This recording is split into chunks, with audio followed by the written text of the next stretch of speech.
Good evening to one and all. So, welcome to the workshop day 5. Let me give a minute. I will share the screen.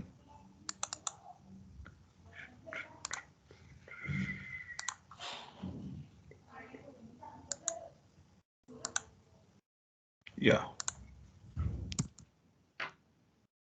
So, yesterday we have seen or we have started the another data structure called as sets, and we have seen how to create a set, and we have seen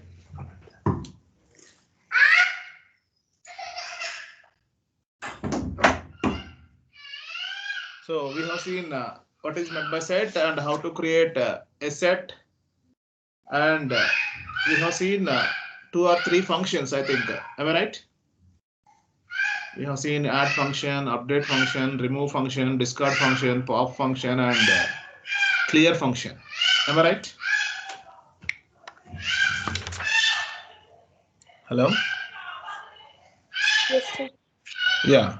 And these sets are mutable objects. And now today we are going to see some more functions available in sets, built-in methods or functions available on sets.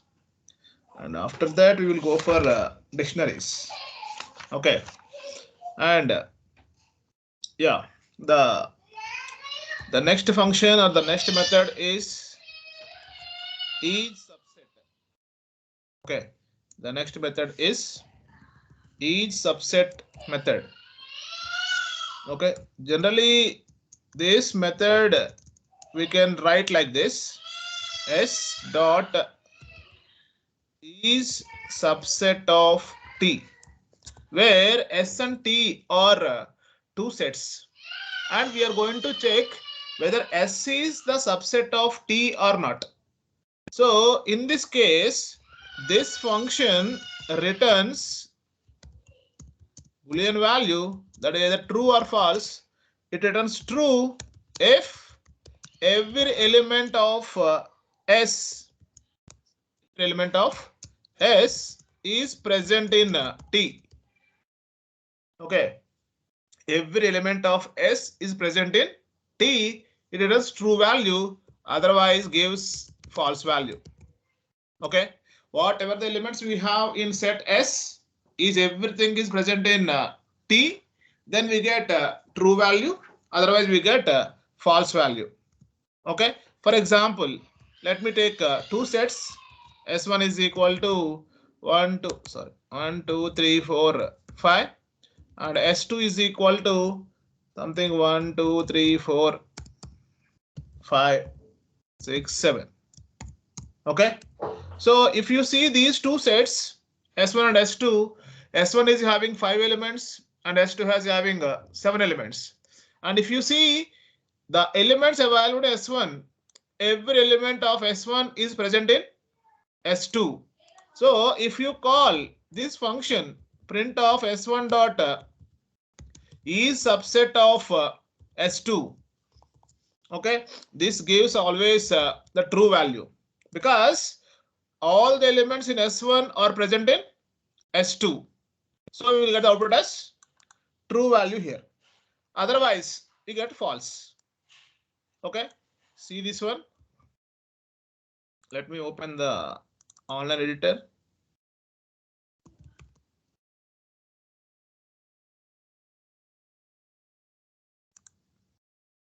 Yeah, this is the Python. Yeah. If I copy this program, if I run this, I will get true value here. Okay. Suppose if one of the element is missing, then you will get false value. Each and every element in S1 should be present in S2. Then only we can say S1 is the subset of S2. Okay. The same you can write instead of writing this function name, you can write like this also: S1 less than or equal to S2. Okay. Like that also you can check whether it is subset of S2 or not. Okay, there is some more parenthesis extra here. Yeah. So here you will get false. If you have 4 here, you will get a true value. So either you can use E subset, or you can write S1, or you can write S1 or S less than or equal to T. అలాగే రాయొచ్చు. లేదు అంటే కనుక you can less than or equal to T or S dot E subset. Okay, either any one of this way you have to check whether the first set is a subset of second subset. Then the next one is superset. The next method is superset. For that you can write is superset of T, or we can write S greater than or equal to T. This one will also give the Boolean values. This method returns a true value if every element of T is present in S. This is the reverse of that one. Otherwise false. Okay. Subset means every element of S should be present in T. But superset means every element of T should be present in S here. Okay. Is it clear? So now, if I run the same program, S1 dot is superset of S2. S2 will get false here because S2 contains 1, 2, 3, 4, 5, 6, 7, but 6, 7 is not there in S1. So S2 is not a superset of, S1 is not a superset of S2. Whatever the elements we have in S2, everything should be present in the S1. Then only we can say S1 is a superset of S2. Otherwise, we will get a false value here. Okay. If you have something like this, 5, 6, 7, 5, 6, 7, 8, 9, then you will get true value. See here. Okay. The element present in S2, everything is present in S1. We can say S1 is a superset of S2. Okay. Then the next one is disjoint.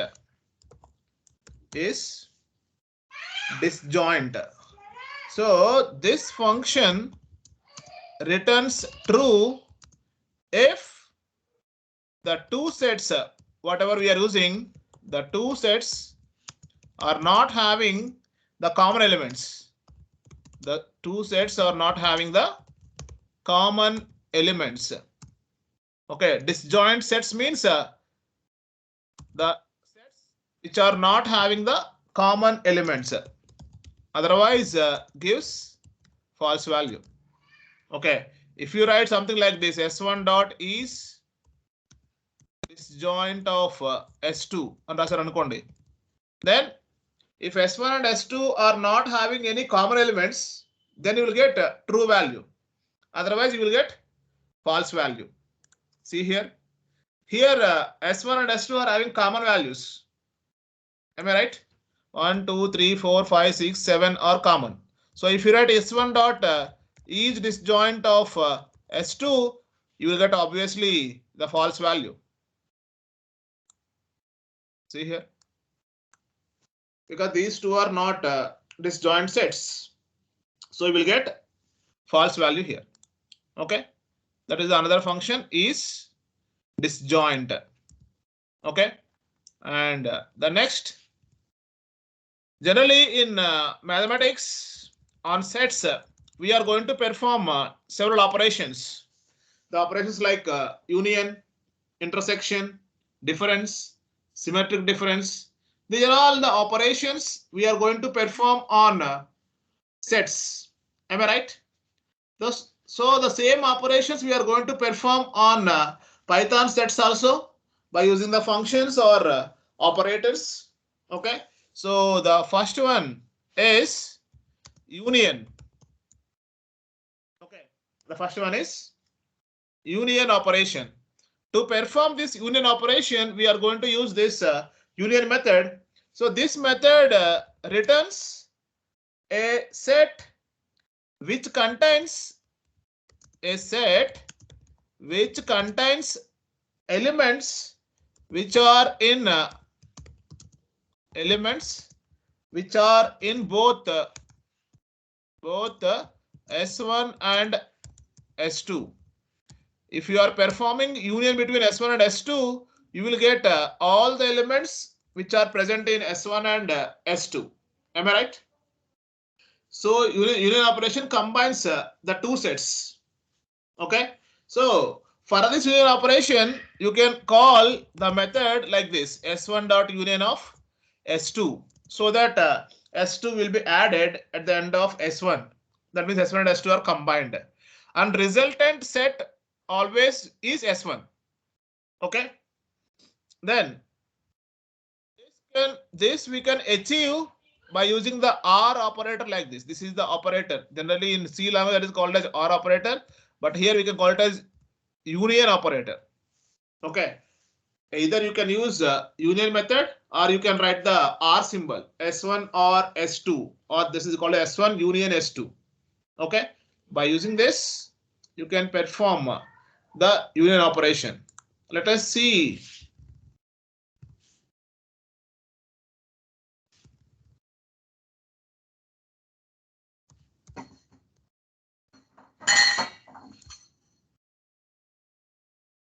Yeah, I am performing S1 dot union of S2.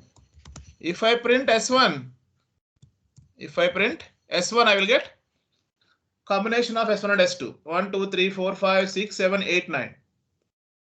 What happened here? Yeah. So I can directly print here.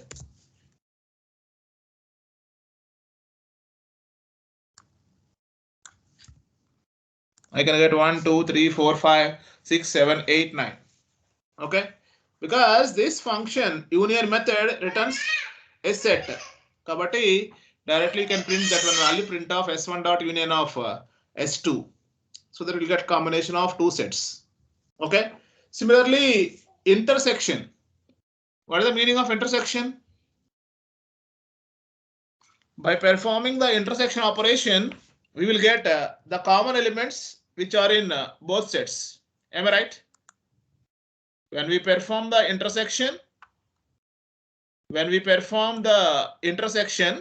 we will get the common elements which are present in both the sets. So like intersection, this returns a set which contains both, or which contains the elements common in both the sets.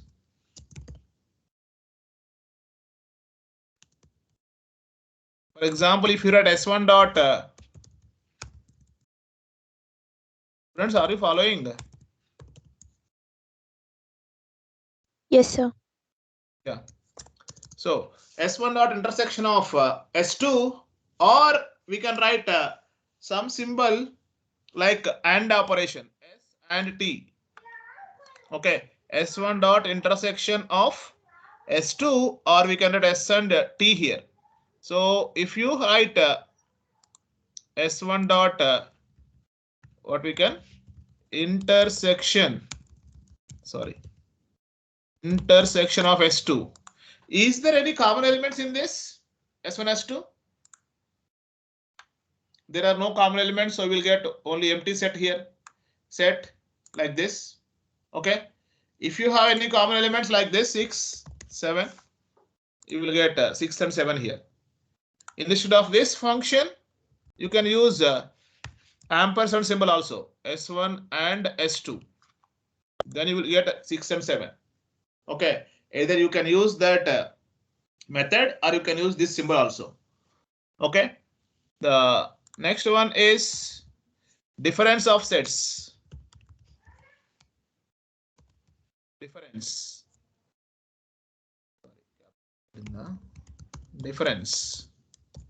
Okay. This difference means returns a set which contains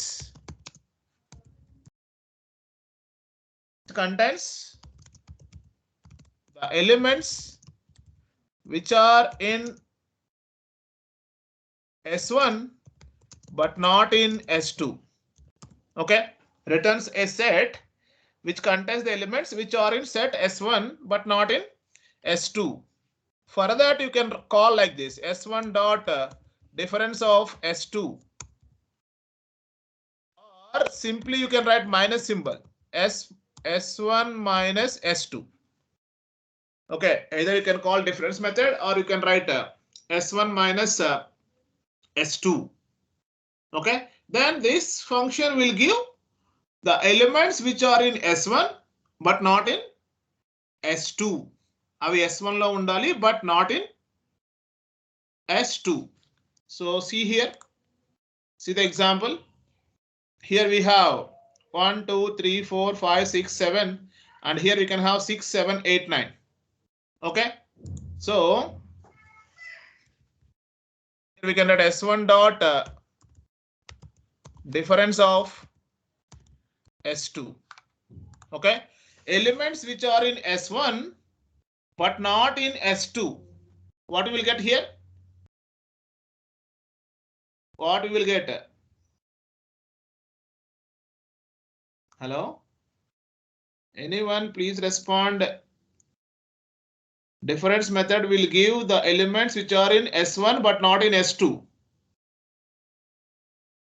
What you will get? Yes, sir. What you will get?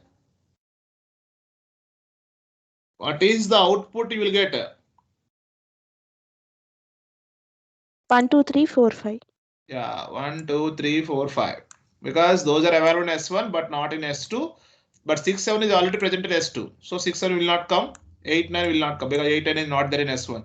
So difference method will always give the elements which are in S1 but not in S2.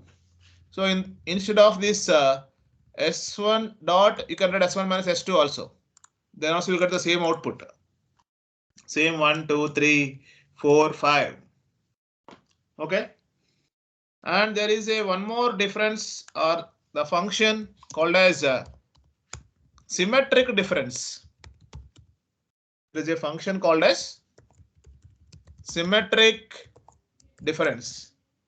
This method returns a set which contains elements that are either in S1 or in S2 but not in both. Symmetric difference gives the set which contains the elements which are either present in S1 or in S2 but not in both. Okay, the element should be in either any one of these sets, either S1 or what we call S2, but not in both. Symmetric difference of S2. Okay, so here we can write S1 dot symmetric underscore difference of S2. So it will give the elements which are either in S1 or in S2 but not in both. రెండిట్లో ఉండకూడదు అవి. Okay, so what we will get here? 1, 2, 3, 4, 5, 8, 9. See here, 1, 2, 3, 4, 5, 8, 9. Because the common elements 6, 7 are not displayed here. Remaining all are displayed. రెండిట్లో ఉండి display అవ్వవు. Remaining all are should be displayed. Okay, that is the symmetric difference. Difference means the elements are in S1 but not in S2.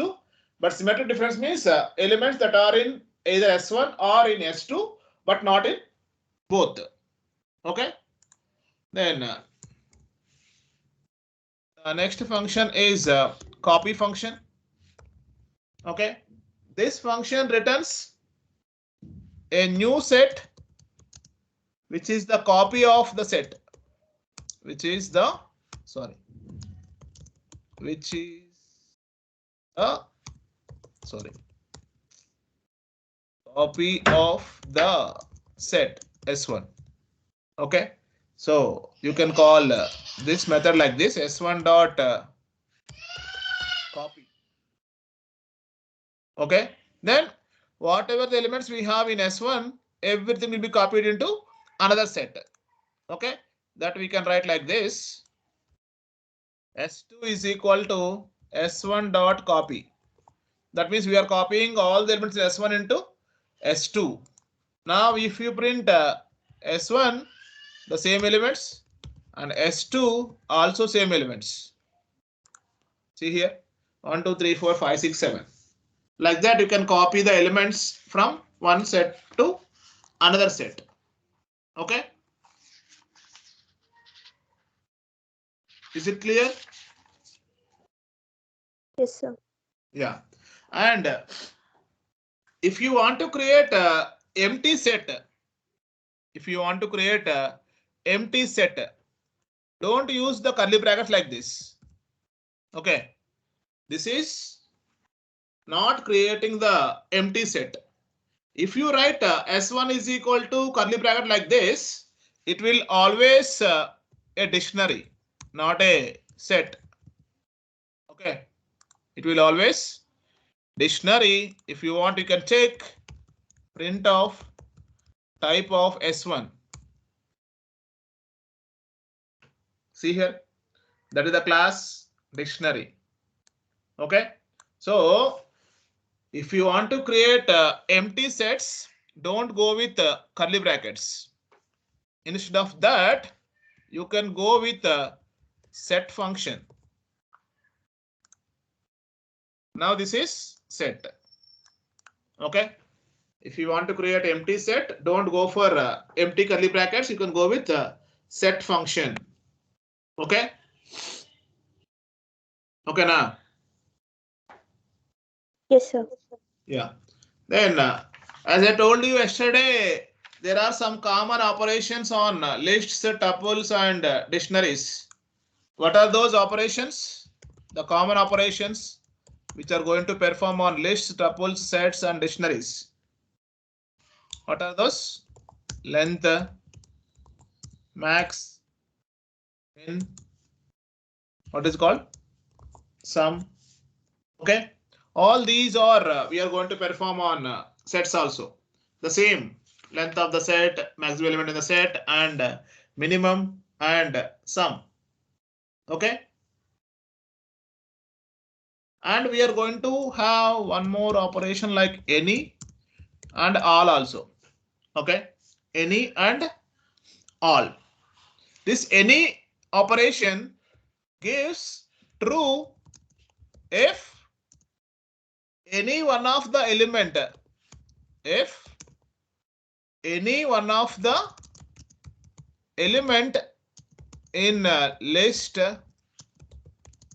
or tuple or set is true. Otherwise,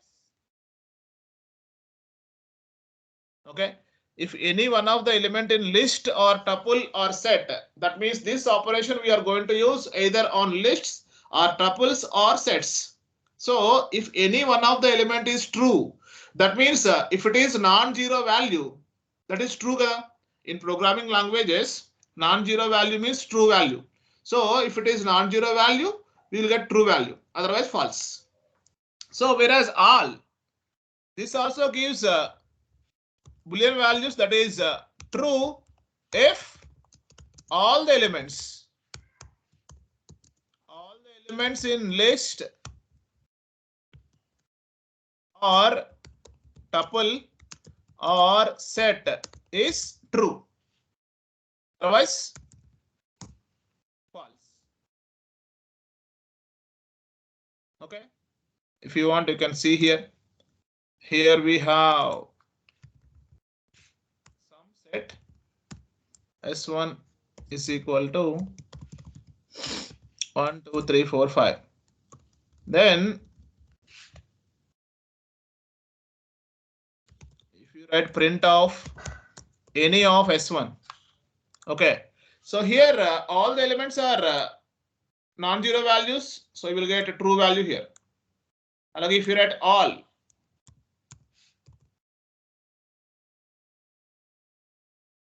then also you will get true value. If you have any negative value, then also you will get true value. That means other than 0, whatever values we have, that is considered as true values here. Okay, only 0 is, so here if you put 0, yeah, you will get false here because 0 means false.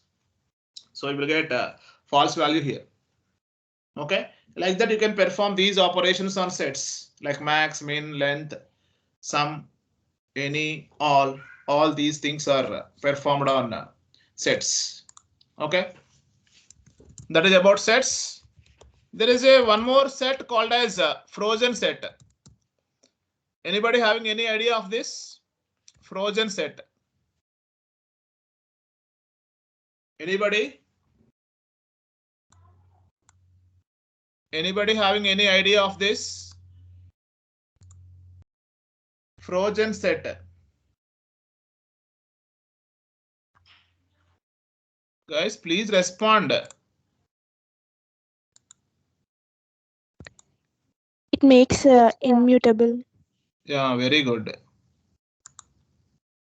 Generally, the set objects are mutable objects. Generally, sets are mutable objects. That's why we are using add method, remove method, pop method, all the things.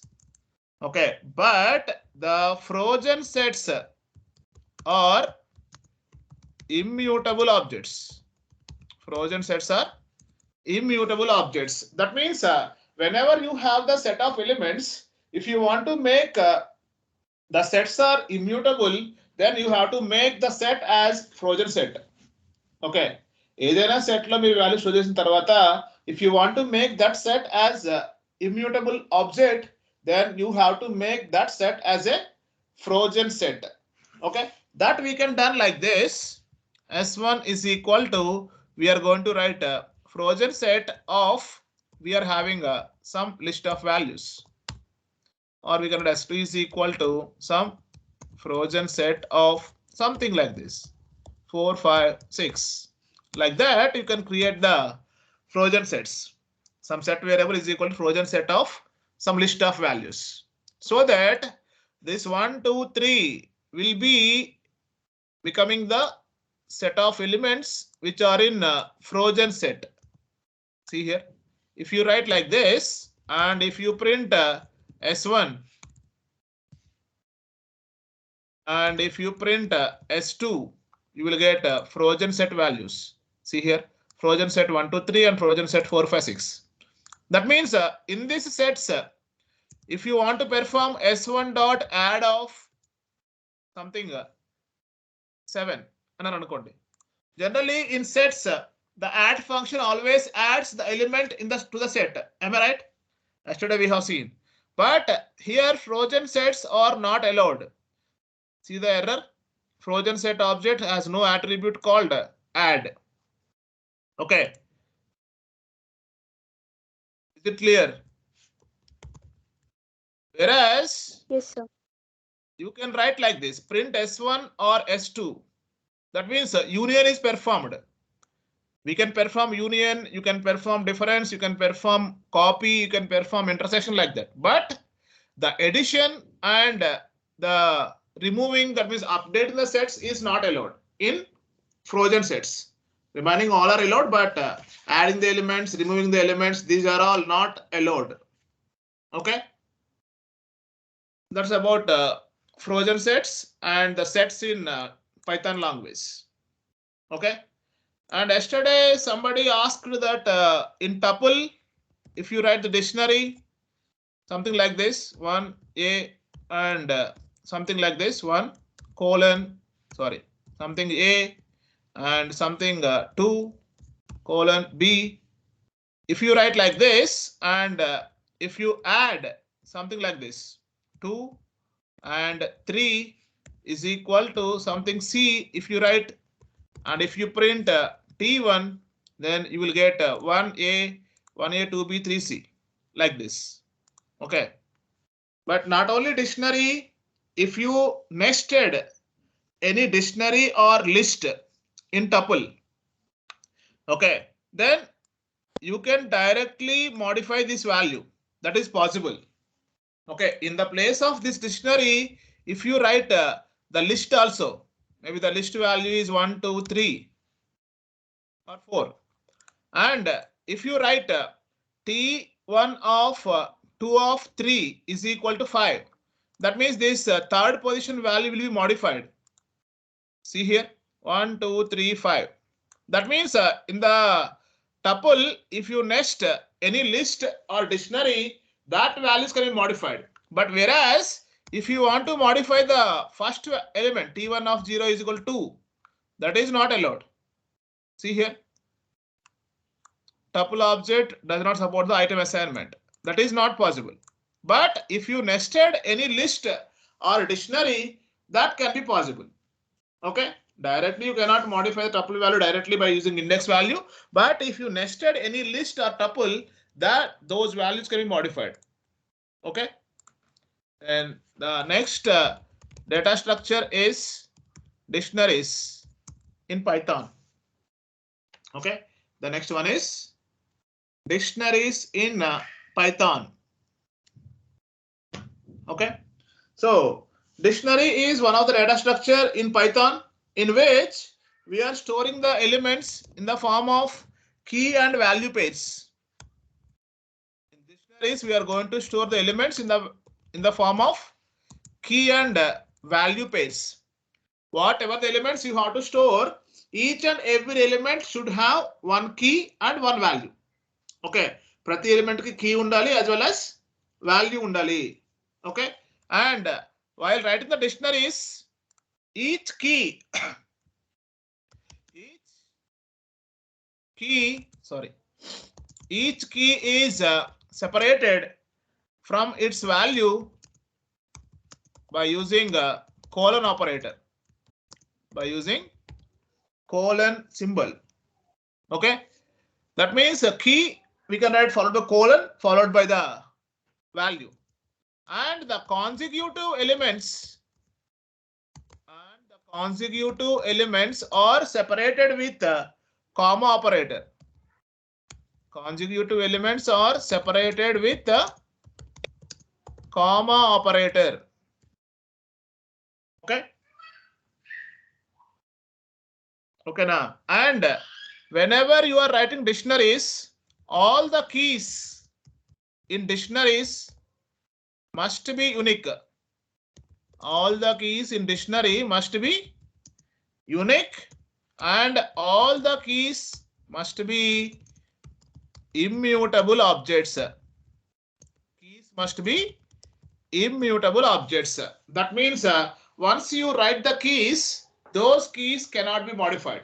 You can modify the values, but you cannot modify the keys. That's why keys must be unique and keys should be immutable objects.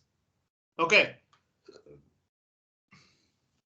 Okay, now the elements which you want to store in dictionary, everyone should be stored in the form of key and value pairs. Okay, and all the keys must be in unique. Okay, now how to create a dictionary in Python language? The syntax for creating dictionary is, if you want to create an empty dictionary, you can write dictionary variable is equal to some empty curly brackets. Okay, if you want to create an empty dictionary, you have to use dictionary variable is equal to empty curly brackets. Example, you can write D1 is equal to empty curly brackets. Ala kakunda, if you want to create a dictionary with some elements, okay, then you have to write the syntax like this. Dictionary variable is equal to, the first you can write first element key 1 and value 1, comma, key 2, value 2, comma, so on so. Every element should have the key and value. Key 1, colon, value 1, comma, second element key 2 colon value 2, then key 3 value 3, like that. You can specify the dictionary elements. Okay. So example, you can write like this. D1 is equal to curly brackets. Maybe my key is roll number. Okay. And the number is something 01, for example. Okay. And the second one, the key is name. That name is ABC. Okay. And I'm writing the third key, that is course, that is BTech. Okay. So D1 is equal to roll number, some value, and name, some value, and course, some value. We are storing three elements here. The keys are roll number, name, and course. The values are 01, ABC, and BTech. Like that, you can create a dictionary with some set of elements. Okay. And there is a third way of creating a dictionary by using a predefined function named as DICT. There is a predefined function called as DICT function. By using this function also, it is possible to create a dictionary. Okay. Example, you can write like this. D1 is equal to DICT of, within the brackets, you can specify the list of elements which are in key value pairs. So list kabatti you can write the square brackets. Within this you can write the elements. The first one we can write key 1 and value 1, comma. Second one key 2, comma value 2, so on. So close the list and close the function. This is the another syntax for creating the dictionaries. DICT of key 1, comma value 1, comma key 2, comma value 2, so on. So okay. Example, you can write D1 is equal to DICT of list lo. You can write some tuples like anything. Earlier roll number kada. Yeah. Roll number, double quotes or single quotes, that's your wish. Comma 01, comma. Again, the second key is name, and the name is ABC. Sorry. And the third one is course. That course value is BTech. That list will be closed, function will be closed. Like this, you can create dictionaries in any one of these three ways. Okay. So let me show you in the editor. If you write D1 is equal to empty curly brackets, then that is nothing but dictionary. Okay, empty dictionary. There is nothing displayed here. Okay. Then if you want to create dictionary with some set of values, you can go for roll number, colon 01, comma name, colon ABC, comma course, colon BTech. If you print this one, you will get dictionary like this. Leading zeros in decimal digit letters. What is this? Yeah. This is considered as octal number. So let me write this one. Yeah, see here. The roll number is 01 and name is ABC and course is BTech here. Okay. Like that you can create the dictionaries. Okay. And there is a third way also. If you use, you can write a dictionary by using the DICT function also. Okay. By using any one of these ways, you can create the dictionaries. Okay. Is it clear? Yes, Yeah. Once you create the dictionary like this, D1 is equal to roll number, some number, name, some name, course, bit rasin tarvata. If you want to access the dictionary elements, you can directly write print D1 of 0.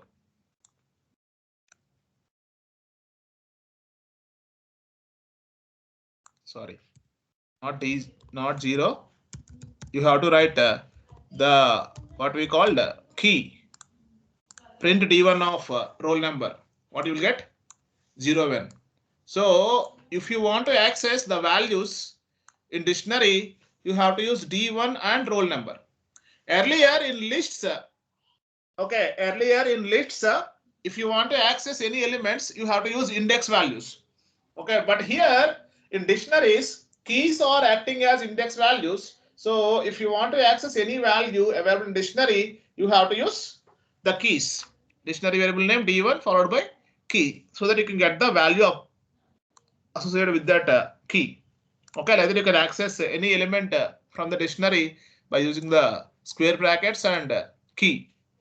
Okay, now after creating dictionary, how to add elements to dictionary?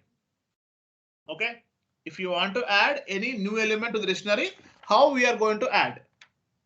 Okay, if you want to add a new element to the dictionary, you have to use the syntax like this: dictionary variable of key is equal to value. This is the syntax for adding any element to the dictionary. Dictionary variable of key is equal to value. Then what happened here is, if the key is present, if the key is already present, that value will be modified. Okay, whatever the key you are passing here, if the key is present in dictionary, that value will be modified. But if the key is not available, then new element will be added with this key and value. Okay, with this key and values, the new element will be added to the dictionary. Okay, now see here. Here we have D1 of roll number 01, something like this. Now I am writing a dictionary variable. Inside the brackets, I am writing the key. What is my key here is marks, that equal to, I am writing 90. Okay. Then if I print D1, sorry, then marks is all not there in dictionary earlier. So this marks is added as key and the value for marks is 90 here. Okay. If the key, whatever you are passing here, if this is not there in the dictionary, the new element is created with this key and value. Suppose here, if you given like this, some name, and here you can give XYZ. See here, what happened here is already name is there, so that the value available with name will be changed. Earlier ABC, now it is XYZ. Whatever the key you are passing, if it is there, previous value is modified, otherwise the new element will be added. Like that, you can add the elements to the dictionary. Okay, is it clear? Yes, sir, it's clear. Yeah. Then the next one is deleting elements from dictionary. Okay, if you want to delete the elements from dictionary, you have to use some operation called as DEL. The syntax for this one is dictionary variable of key. Whatever the value you want to delete, then you can pass the appropriate key here. DEL space dictionary variable of key, so that that particular element which is having that key, that will be removed from the dictionary. Okay. Okay now. So here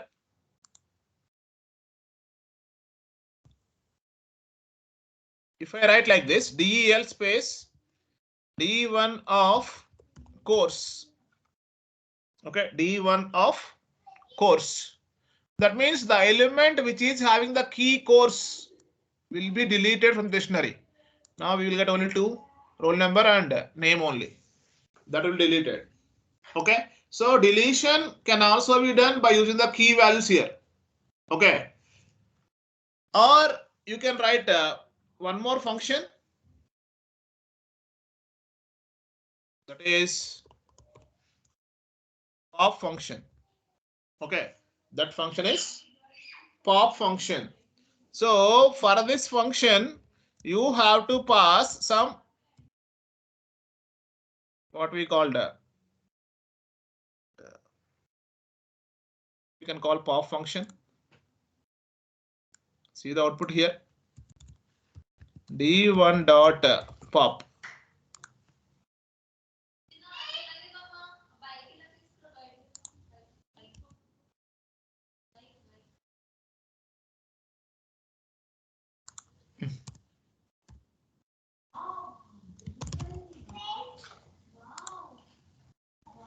See here. So this pop function also takes key value, and whatever the key you are passing, that will be deleted from the dictionary. Okay, same you can use. Okay, so you can use either del or you can use pop of key. Or if you want to delete all the elements at a time, you have to use clear function. It removes all the elements directly from the dictionary. Removes all the elements. You can use clear, or you can use like this, del space dictionary underscore variable. Then also we remove, okay, all the elements, but the dictionary will be permanently removed from memory also. If you write delete operator like this, del space this one, then that will be removed permanently from memory also. For example, see here, if you write d1 dot clear, all elements are cleared. See here, you will get empty dictionary here. Okay. Other if you write del space d1, then you will get one error because that is already deleted from memory also. So d1 is not there. So d1 is not defined. Okay. Like that, you can delete the elements from dictionaries. Either you can use by using key value, you can delete, or by using pop method, or you can use the clear or del again to delete the entire dictionary, or to delete dictionary from memory also. We are going to use the del. Okay. In this way, you can delete the elements from dictionary. Now we are going to see built-in methods available in dictionary. Okay. Are you following, students? Yes, sir. Yeah. Yes, sir. So the first function is copy function. Okay. So as you know, already we have used this copy function in sets. Okay.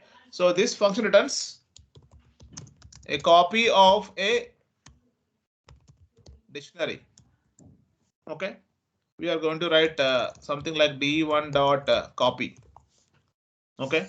Where d1 is the dictionary variable. Okay. So that whatever the elements we have in d1, those will be copied into on the left hand side variable, that is d2. Okay, d2 is equal to d1 dot copy. Okay, like that you can copy the elements from one dictionary to another dictionary variable by using this copy function. Then the next function is keys. The next function is keys.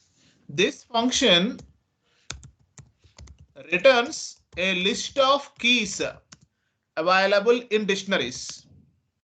Available in dictionaries. Returns a list of keys available in dictionaries. That means from the dictionary, if you want to obtain only keys, then you have to call this keys function.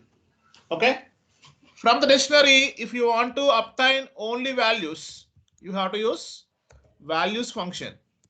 This function returns a list of values in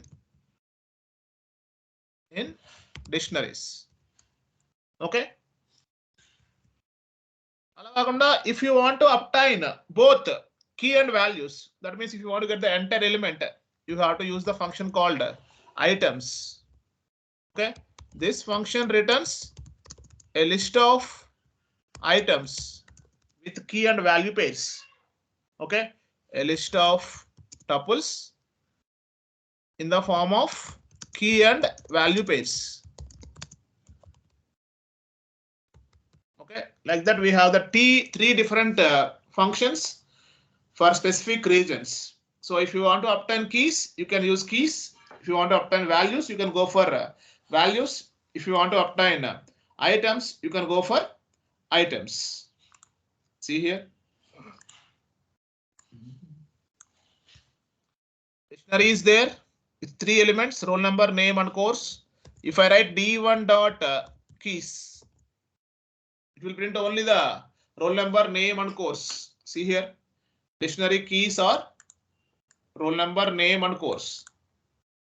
That is as a list of keys. Here we have square brackets. Okay.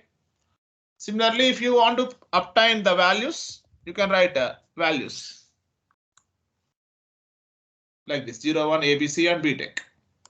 And if you want to obtain the items, that means including the keys and values, you can get right d1 dot items. You will get entire roll number 01, name ABC, and course is BTech. Okay. Like that, you can access the elements from dictionaries, either keys or values or both. Okay. Then the next method or the next function is get method.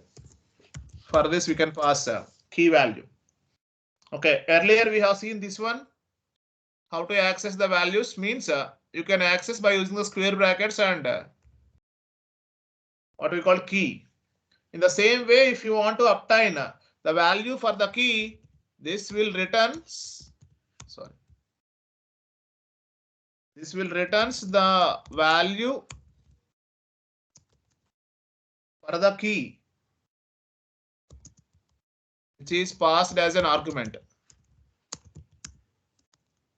ఏదైతే key మీరు argument pass చేస్తారో, okay, then that key value will be returned by this get function.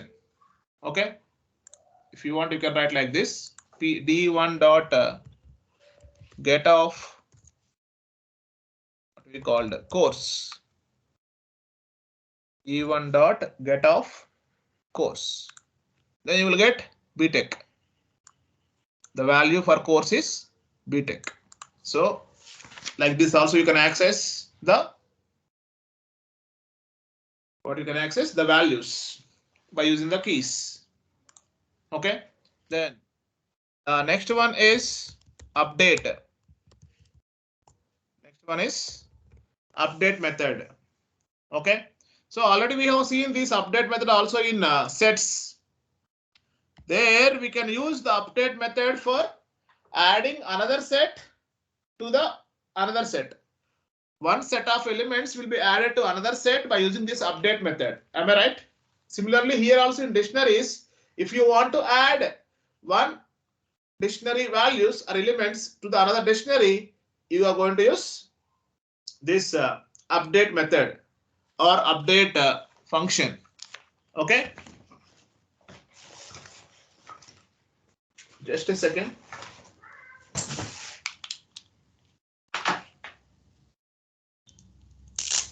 Students, are you getting points or are you feeling bored? Hello? No, sir. If you have any doubts, you can ask me. Yeah. So this update function adds the key value pairs. Key value pairs of dictionary 2 to dictionary 1. Okay. If you call like this, dictionary 1 dot update of dictionary 2. ante ganaka whatever the elements we have in dictionary 2, everything is added to dictionary 1. Okay, see here. Here we have D1. Now we are going to create D2. In this D2, I am adding some more elements. College, that is Shreyas. Okay, and the branch.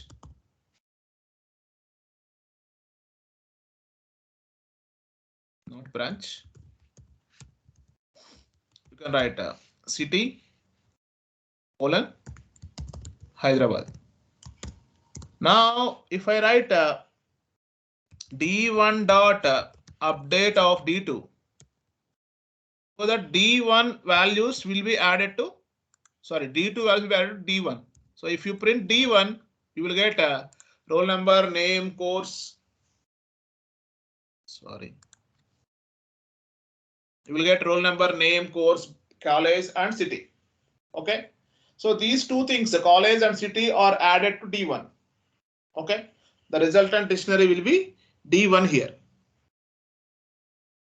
Is it clear? Yes, sir. Yes, sir. Yes, sir. Yeah. So this is about update. The next function is the set default function.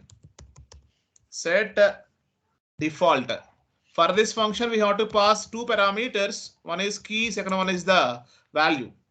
Set default of key comma value. Okay. This function is always sets a default value for a key which is not present in dictionary. Which is not present in dictionary. Okay, sets a default key which is not present in dictionary. For example, here, see here. In D1, what is there? After updating in D1, what is there? Roll number, name, course, BTech, sorry, course, college, and city is there. Now I am writing like this: D1 dot set default of, I am writing marks, comma 95. That means for this D1, I want to add one more element with key marks. The default value for marks is 95. See here. Roll number, name, course, college, city, and marks is 95. Like that, if you want to add any element with key which is not present in dictionary, and if you want to set default value for that, you can go with the set default method. Okay. Then the next one is from keys. The method name is from keys. It will take the parameter called sequence followed by value. Sequence comma value. Okay. This function creates a new dictionary with keys from sequence and set the values which are set to this value. Okay. So here, what I mean to say here is this value is optional. That's why I'm writing square brackets here. But if you want, you can give the values. Okay. See here. If I write something like this, L1, this is my list. Okay. I'm having something like this: employee ID and the employee name, and I have salary. I have the list of elements like this: employee ID, employee name, and salary. Now from this list, I want to use these employee ID, employee name, salary as keys in my dictionary. Okay, I want to create a dictionary, and in my dictionary, I want to use these three things: employee ID, employee name, salary as keys. Okay, then I have to use this function. What is the function name? From keys. So this function can be called like this: dict dot from keys of L1. That is the first parameter. I want to use these three things as my keys. So L1, comma, I want to give -1 as a value for employee ID and employee name and employee salary also. Okay, for all these three things, I have to give default values -1. that will be stored in D1. Okay, అర్థమవుతుందా? ఎప్పుడైనా సరే list లో ఉన్న values ని if you want to use it as keys, then you have to go for from keys function. Okay, let me copy this one directly to the editor. Control C and go to here, and if you copy here, okay, after this, sorry, after this, if you print D1, what it contains? Employee ID -1, employee name -1, salary -1. See here, employee ID -1, employee name -1, salary is -1. So the list of elements will be acting as keys here. So we are using from keys function here. Okay, now like that, like that you can use one sequence as keys, and you have to set the default value for every element by using that that value L1 comma -1, so that that -1 will be assigned to each and every element as a value. Okay. Okay, now is it clear? Yes, sir. Yeah. And whenever you have the dictionaries, if you want to iterate your dictionary, always you have to use for loop. Okay, whenever you want to iterate the dictionaries, you have to use for loop. Okay, by using for loop you can iterate your dictionaries. Okay.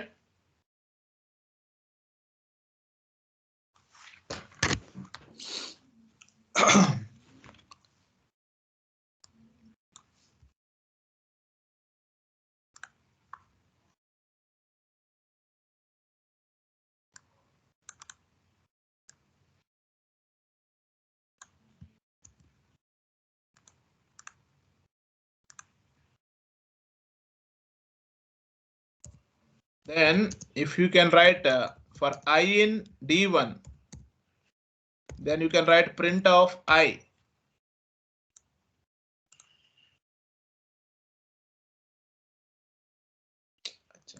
This is,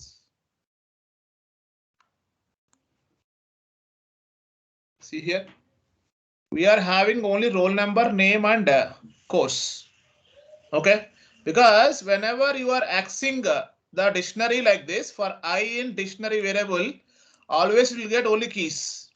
If you want to get the entire items, you can call D1.items, then you get same roll number and name and course. Like that you can access the elements.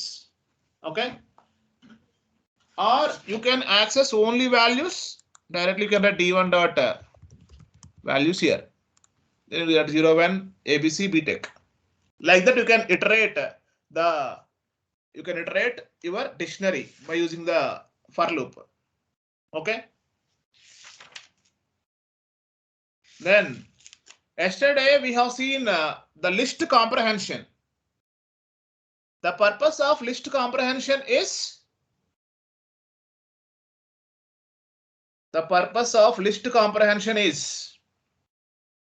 చెప్పాను నిన్న. Hello, list comprehension చెప్పానా?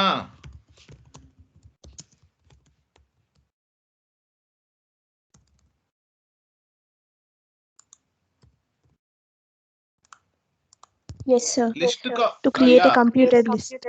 Yeah, for creating a computed list by using some expression, we are going to use list comprehension. Similarly, here we have dictionary comprehension.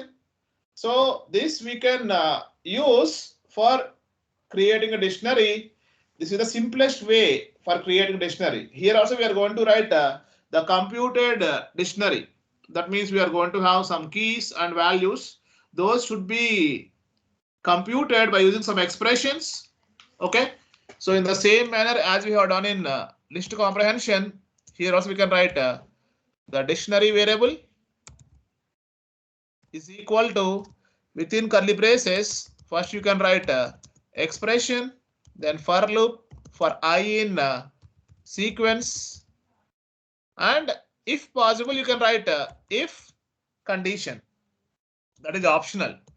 Okay, if condition. This is the syntax for writing dictionary comprehension.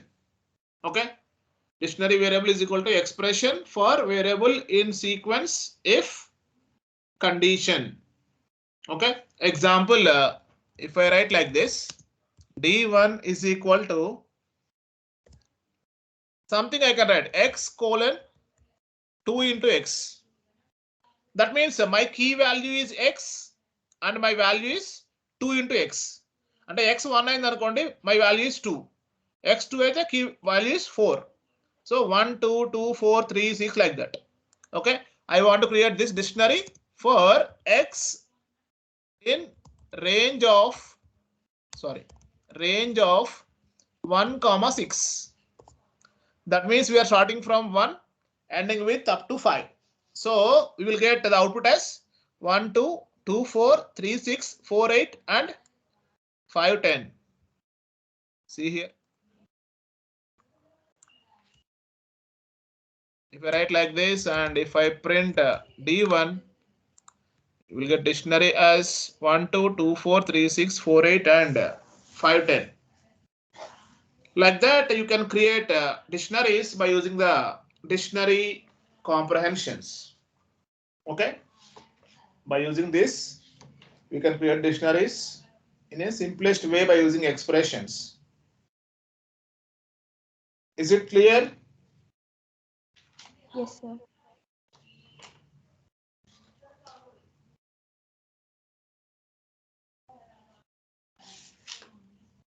Okay, na?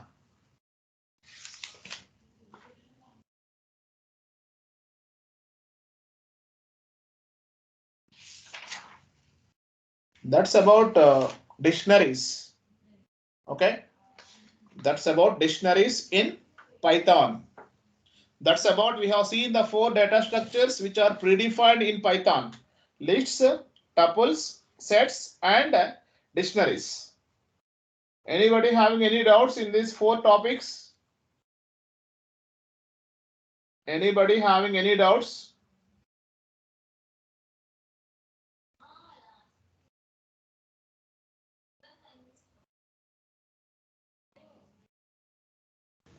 No, sir.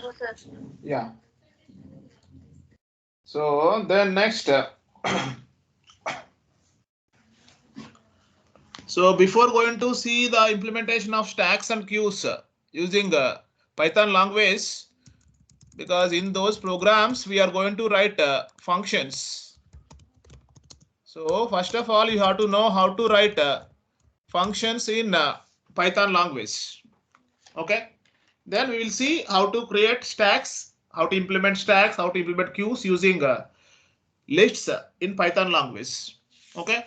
So first we have to know how to declare functions, because in the implementation of stack, implementation of queue, we are going to write functions. So you have to know what is meant by function. So generally function is nothing but a set of statements to do a particular task. To do a particular task, we are going to write set of statements. That is called as a function. Whenever you are going to perform any operation, you have to write a set of statements, or we can say block of statements. That is called as a function. So in create a function in Python language, the syntax is like this: def. That is the keyword we are going to use for defining the functions.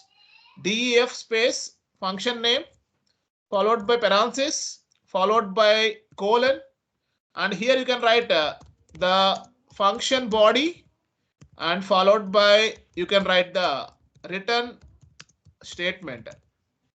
Okay, return statement. Okay, so def is the keyword, followed by, you can write the function name here, then followed by parenthesis. If you write empty parenthesis, that function does not take any parameters. Okay, if you want to pass any parameters to the function, you can write within this parenthesis, then followed by colon, then some indentation. You can write the set of statements as function body followed by return statement. This is optional.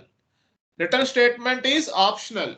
Whenever you want to return any value from this function, you can write return statement. Otherwise, no need to write the return statement.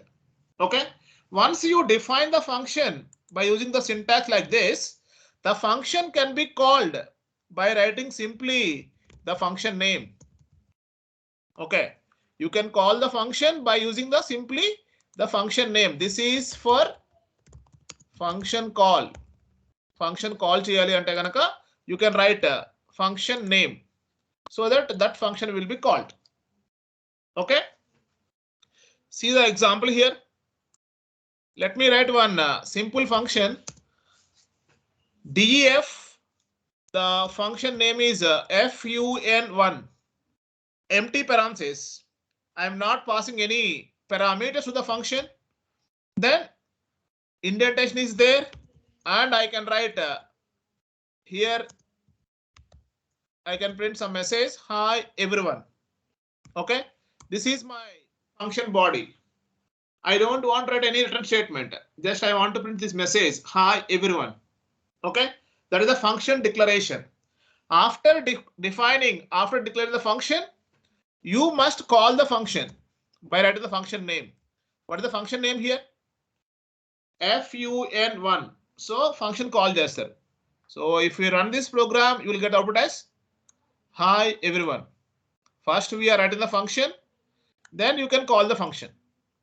Okay. Adhamainda? Yes, sir. Yeah. So then next, if I write some function like this, add def space add, and for this I am passing two parameters, def of a comma b. Okay, that means the purpose of this function is I want to perform the addition of two numbers. That means whatever parameters we are passing here, a, b, those should be added. So here I can write return a plus b. Okay, the result will be returned here. Okay, then that is my function. Very simple function it is. Now if you want to call this function, ఇప్పుడు add function call చేయాలనుకోండి, you have to pass two values. Am I right? Okay. Though those values you can read from the keyboard. X is equal to int of input of enter first value, and y is equal to int of input of enter second value. Okay. Okay now. And now you can call this function like this.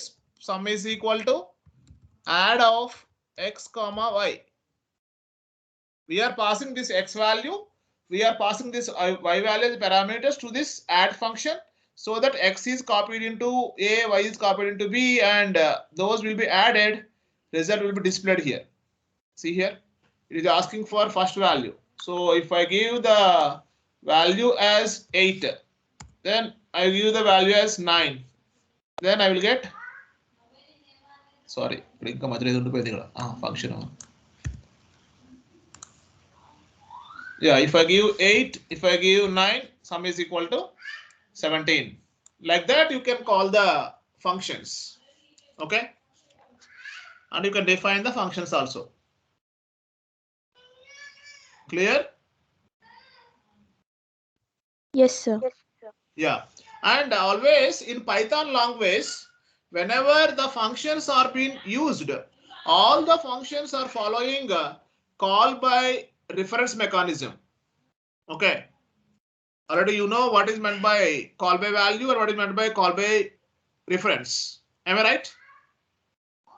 Okay. Hello? Yes, sir. What is meant by call by value? What is meant by call by reference? Anyone please tell me? What is Passing meant by a value is called by value. in Passing functions? In functions, when call by value is there, what happened?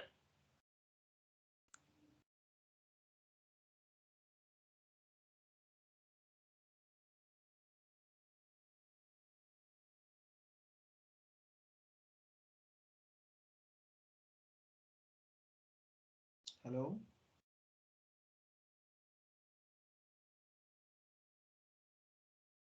Hello. So normally in C language, we have two mechanisms like call by value and call by references. And call by value means if you call any function, the values you are passing as arguments, that is actual arguments, will be copied into formal arguments. If any modifications are done on formal parameters, which does not affect on the actual parameters. Okay. In call by value, if any changes you done on formal parameters, it does not affect on the actual parameters. Whereas in call by reference, the addresses will be copied, so that what happened here is, if any changes happened in formal parameters, it directly affects on the actual parameters. అర్థమైందా point? Call by reference law, if any changes you have done on formal parameters, it directly affects on the actual parameters. Okay. Okay now. Yes, sir. Yeah, for example, see here. In Python language, there is no call by value. Always the functions will follow call by reference. See the example here. Suppose I am writing one function def and change underscore list. My function name is change list.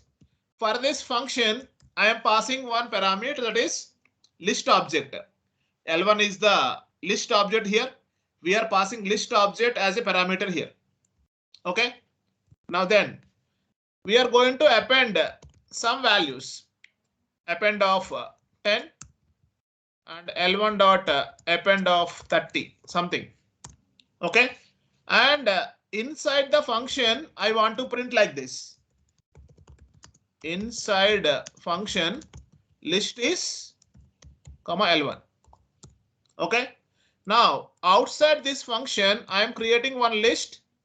My list values are 20, 40, 50 and 60. Okay. And now I am calling the function. What is the function name? Change list. We have to pass this parameter list. Now if I print outside the function, outside the function, list is L1. Okay. See here. So the execution starts from here onwards. So initially my list contains 4 elements, 20, 40, 50 and 60. Okay. Now after declaration of this list, I am calling the function change list of L1. That means the address of this list object is passed here L1, and there I can add L1 dot append of 10, append of 30. Then inside the function list is, you will get 20, 40, 50, 60, 10 and 30. Okay.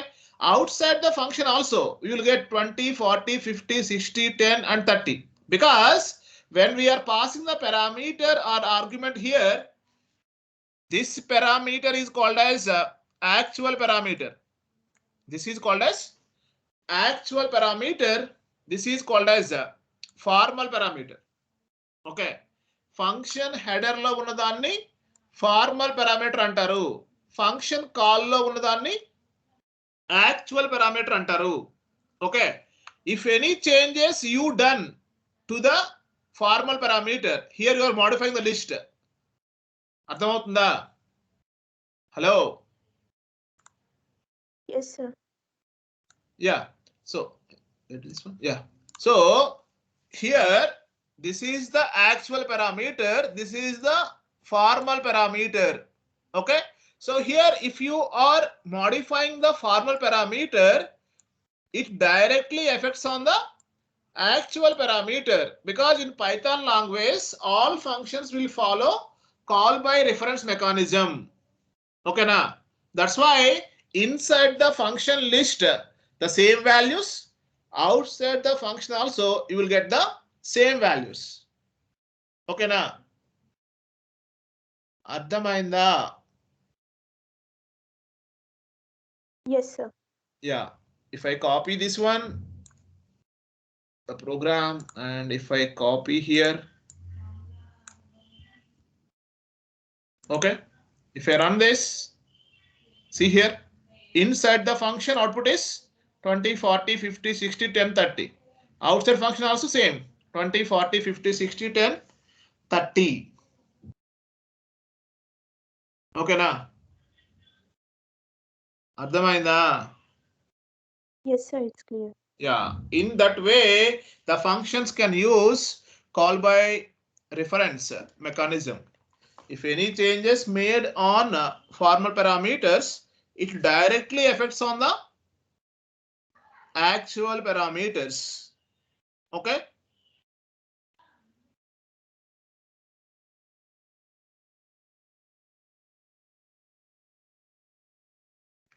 Okay, now. Yes, sir. Yeah. And then anybody knows how many types of arguments are there in Python language? While using functions, how many types of arguments are there in functions? In Python language, what are the different types of ways of passing arguments?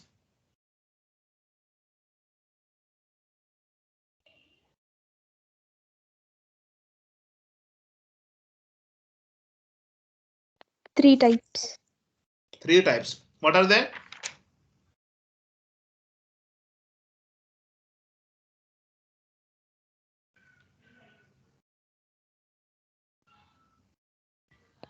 Default keyword.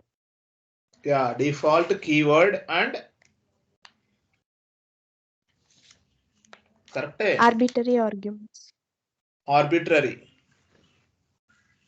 Not three, that will be four.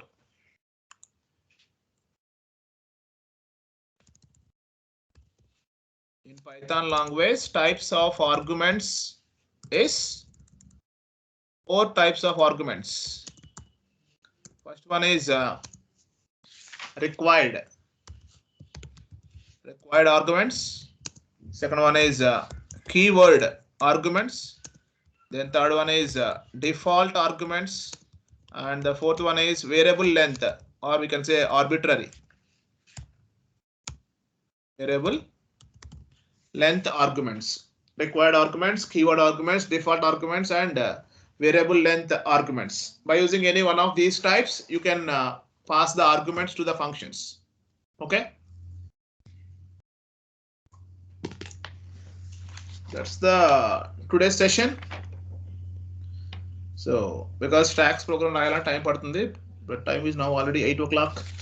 Okay. So tomorrow we'll see stacks and queues. Okay. Okay, sir.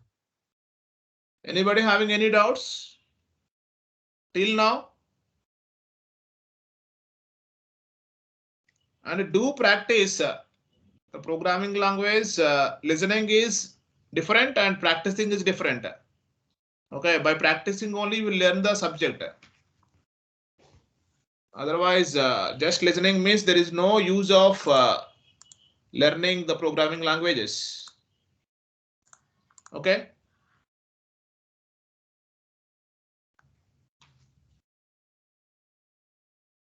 Is it clear? And have you tried the yesterday's questions?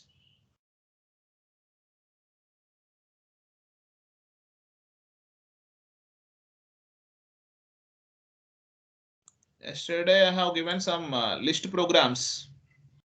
Anybody tried? Only one member, I think 5G6. Some CSC amount, I think. That member only sent the answers.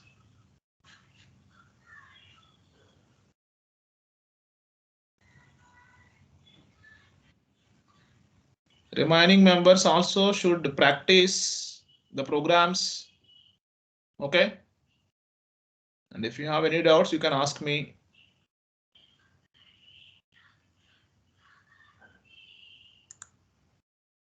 And tomorrow is Sunday. The timings are same timings or different? Same timing, sir. 6:30. 6:30 to 8. Okay, okay, same time. No problem. No problem for me. I am asking the students whether it is okay for them or not. Okay. Yes, sir. It's okay. Sir. So tomorrow we will see the stack operations and queue operations, how we are going to implement stacks and queues in Python language. Okay. That's the end of today's session. We will meet tomorrow. Yes, sir. Thank you, sir. Yeah, thank you one and all. Thank you.